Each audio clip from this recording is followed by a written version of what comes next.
I just enjoyed my work. I enjoyed doing what I was asked to do. The relationship with the players, the assistant coaches, the fans, everything that was thrown into the mix. I didn't regret getting up in the morning and going to work. I looked forward to it. And when I got to work, I enjoyed it. I made sure that I enjoyed all the different facets of what I was doing. I broke my jaw once playing cornerback for the Baltimore Colts, and I didn't even know it until I sat down to dinner that night and couldn't chew my food. That's the kind of thing that tells you something about how I was built. You play through it, you figure it out later, and you don't make excuses.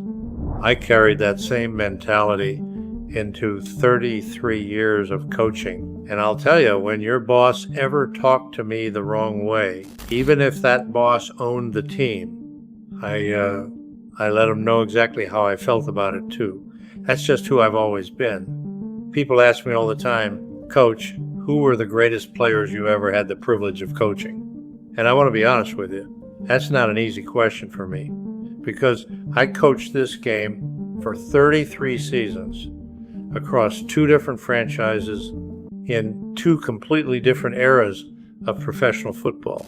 I saw the game when it was run first and defense won championships, and I saw it transform into a passing league right in front of my own eyes. I had a front row seat to that entire evolution, standing on the sideline calling the plays. Now, I'll tell you something about putting a list like this together.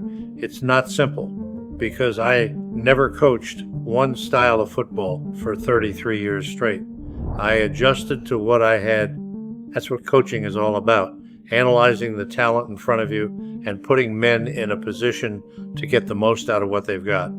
So when I give you this list, understand, I'm not ranking these 5 men by rings alone. I'm ranking them by what they did with the role I gave them and how much of my own career is tied up in what they accomplished. Number 5, Nick Buoniconti. When people talk about my 1972 Miami team, the only team in NFL history to finish an entire season undefeated, 17-0, they talk about the offense first, but that team won because of the defense standing behind it, and Nick was the captain of it. He was my defensive captain, calling signals, making sure every single man on that side of the ball knew exactly what he was doing before the snap. He wasn't the biggest linebacker in the league. He never was. But he saw the game the way I needed a leader to see it, and that defense carried us through a perfect season that nobody has matched since. Every time somebody brings up 17 and, I think of Nick standing in the middle of that huddle, making sure it actually happened. Number 4, Larry Csonka. In the early years in Miami, before we ever had a passing attack worth talking about, we won with a power running game, and Larry was the center of it. Handing the ball to that man felt like handing the game itself over to somebody who was going to get exactly what we needed, snap after snap, year after year. In those back-to-back Super Bowl wins, 7 and 8, we threw the football 18 times combined and ran it 92 times. 92 times. That's not an accident. That's a coach trusting a fullback to be the entire identity of his offense, and Larry never let me down carrying that load. He was there for the whole perfect season, and I don't think we get 17-0 without a fullback who could take that kind of pounding week after week and never complain about it once. That's 2 names from that early Miami football, the kind of football I grew up coaching. But the next 2 names on this list, they represent something different for me. They represent 2 men who played the same position at the highest level this league has ever seen it played, and I got to coach both of them in completely different eras. Now, some people are going to wonder how I put 2 quarterbacks back to back on a list like this, when most coaches only get one great one in a lifetime, if they're lucky. I got 3 Hall of Fame quarterbacks across my career. That's not bragging, that's just the truth, and I'm not going to leave 2 of them off this list just to make it look more balanced. Number 3, Bob Griese. Bob was a field general, a thinking man's quarterback. If we threw the ball 8 or 10 times in a game, with Bob under center. That was a lot for him, and that was by design. He'd hand it off to Csonka, to Mercury Morris, to Jim Keehick, and then he'd throw play action to Paul Warfield when the defense had completely forgotten we could even pass the football. That's coaching working exactly the way it's supposed to work, taking what a quarterback does best and building an entire system around it. Bob took us to 3 straight Super Bowls, and I never once had to worry about him making the wrong decision when the game was on the line. That's a rare kind of trust between a coach and a quarterback. Number 2, Johnny Unitas. Before I ever got to Miami, I was coaching the Baltimore Colts, and I had Johnny Unitas as my quarterback. Now, I want you to understand something. When I was in Baltimore with Unitas, we ran a wide-open, explosive passing attack, completely different from what people think of when they picture my football teams later in Miami. I've said this before.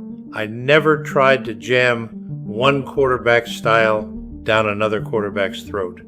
I coached to what the man in front of me could do, and Johnny could do things with a football that nobody else in that era could touch.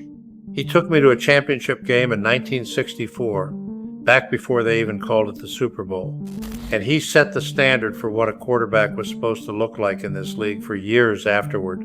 Every young quarterback who came into this game after him got compared to him, whether they liked it or not. Now, before I get to my last name, I want you to think about this for a second. I've told you I coached 3 Hall of Fame quarterbacks. I've given you 2 of them already. Go ahead and drop your guess for the last one down in the comments and tell me if you think I'm right. I've been asked plenty of times over the years if I have any regrets from my career, and I'll be honest with you about this one, because I made a promise to myself a long time ago that I wasn't going to hide from hard truths just because they're uncomfortable to say out loud. My biggest regret in this entire game was never winning a Super Bowl with the man I'm about to tell you about, and that regret has stuck with me for the rest of my life. Number 1, Dan Marino.